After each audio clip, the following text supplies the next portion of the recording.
Bonjour à tous, ravie de vous retrouver dans cette nouvelle vidéo. Donc aujourd'hui je vais réaliser un tuto sur un paysage féerique en miniature.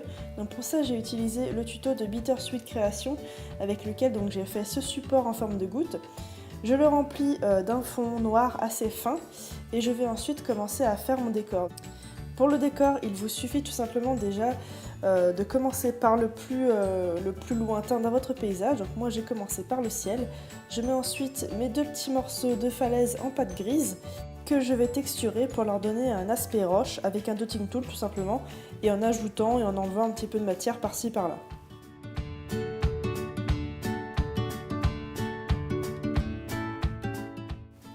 On continue ensuite avec la cascade qu'il y aura dans le fond, donc j'ai pris du bleu un petit peu plus clair que celui du ciel pour que ça se différencie.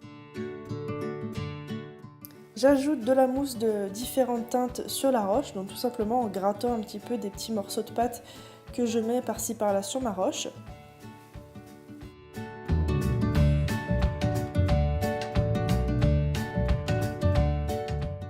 Et maintenant je passe à la texture de ma cascade, donc pour ça j'ajoute de la couleur un petit peu plus claire sur ma cascade, comme du bleu clair, voire même du blanc, et je donne des coups de scalpel pour faire comme s'il y avait du courant à l'intérieur, et pour mixer un petit peu les couleurs que j'ai ajoutées. Donc comme vous voyez je rajoute aussi du blanc, et sur le dessus de la cascade je vais ajouter un petit peu de blanc aussi pour faire l'effet écume d'une chute d'eau.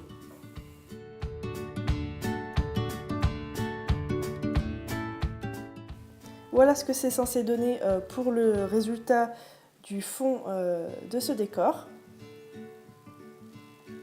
Et ensuite, on va passer à l'effet bois. Donc l'effet bois, il y en a des tas sur internet que vous pouvez trouver. Moi, j'ai décidé de mélanger ces trois couleurs. C'est du sable, du marron clair et du marron que je vais mixer, tourner et remixer. Donc, vous voyez, je fais un boudin que j'entortille. Et comme je le trouvais un petit peu trop clair par rapport au reste de mon paysage, j'ai rajouté un boudin de noir que je torsade encore.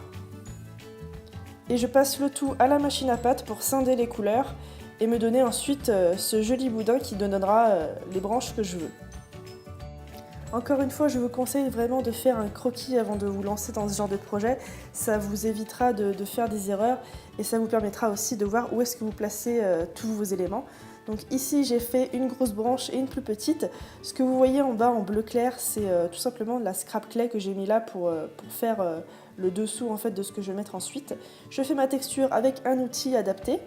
Donc vous pouvez prendre aussi une aiguille. Je fais un nœud dans le bois. Ça fait quand même beaucoup plus réaliste.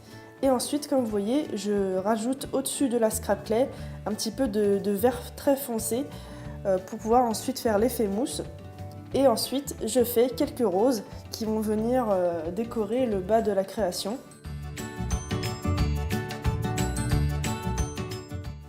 Et ensuite, je vais m'attaquer à la fée.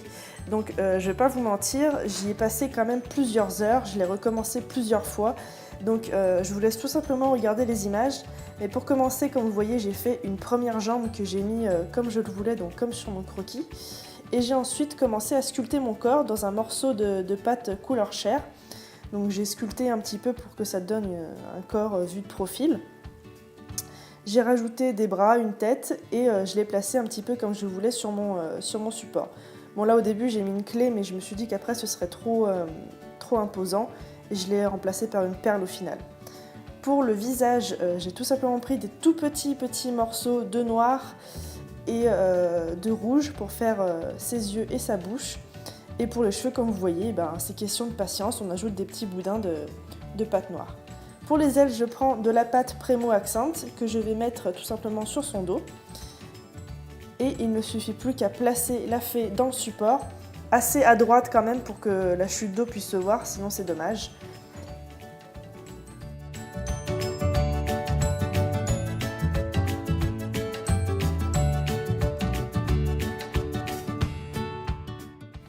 Alors comme beaucoup d'entre vous me l'ont fait comprendre sur Instagram, ma fée n'était pas très habillée et donc je lui ai rajouté une robe, enfin une petite jupe avec un morceau de pâte shiny. Le seul souci c'est qu'à ce moment-là ma création était déjà cuite, donc comme vous voyez ça adhère très mal, mais du coup j'ai rajouté beaucoup de Fimo liquide dans la pâte et au final ça a collé. Et évidemment, j'ai cuit le tout une seconde fois. Il faut aussi savoir que la perle qu'elle tient dans ses mains passe au four. Enfin pour moi c'est passé à 120 degrés pendant une bonne trentaine de minutes. J'ajoute un petit peu de nuances sombres sur la falaise que je trouvais beaucoup trop claire en rajoutant du pastel sec avec un pinceau. Donc là c'est vraiment au feeling puisque de toute façon je voulais un résultat assez sombre puisque c'est une scène qui se passe de nuit. Et ensuite je prends un petit peu de peinture acrylique blanche, une aiguille ou un dotting tool et je vais faire les étoiles et dessiner une lune sur le fond bleu du ciel.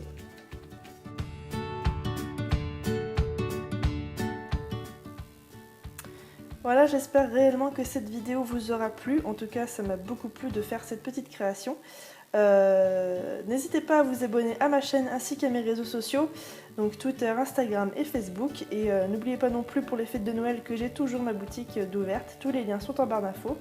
Le tuto pour les petits supports de ce type-là sont sur la chaîne de Bittersweet Création. Je vous mettrai le lien en barre d'infos, sachant que moi je l'ai juste recouvert de cire à dorer. Donc par contre ça en laisse un petit peu sur les mains, il faut que j'y vernisse pour que ça en laisse moins. Et je trouve ça un petit peu plus couvrant et un petit peu plus brillant. Donc voilà, j'espère que ça vous aura plu, puis moi je vous dis à la semaine prochaine pour un autre tutoriel. Ciao!